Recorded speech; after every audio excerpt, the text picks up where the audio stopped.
Bonjour, je suis Célia Chartrain, je suis sophrologue et aujourd'hui, sur cette vidéo, j'ai envie de traiter le thème du choc émotionnel, de ces moments dans la vie qui sont extrêmement difficiles, de ces événements qui peuvent être catastrophiques. Ça peut être un décès d'un proche, ça peut être une catastrophe naturelle. C'est pour ça que je vais prendre l'exemple des inondations qui ont touché la Côte d'Azur et le Var début octobre. On a pu voir des personnes qui sauvaient la vie. On a pu voir des gens qui étaient totalement effrayés par ce qui se passait. On a pu voir des gens qui sont morts et des familles entières qui sont touchées et meurtries. On a pu voir des personnes qui venaient aider, qui venaient porter, qui venaient nettoyer, qui venaient nourrir.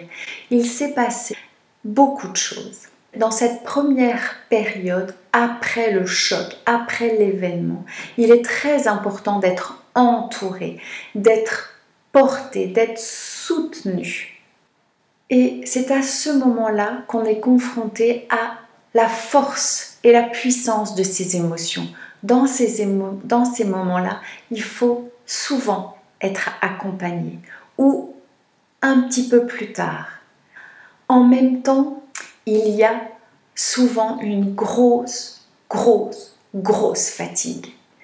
Plus la gestion du quotidien, ces moments sont très douloureux.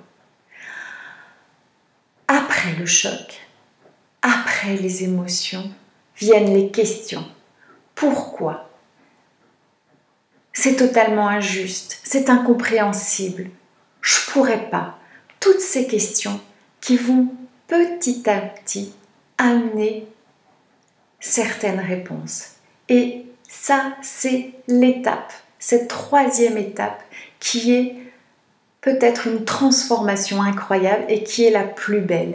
C'est-à-dire que chaque personne va se recentrer sur ce qui est essentiel pour elle, va se reconnecter avec ses propres priorités qui sont les plus profondes. Pour moi, après ça, qu'est-ce qui est vraiment important que je vive?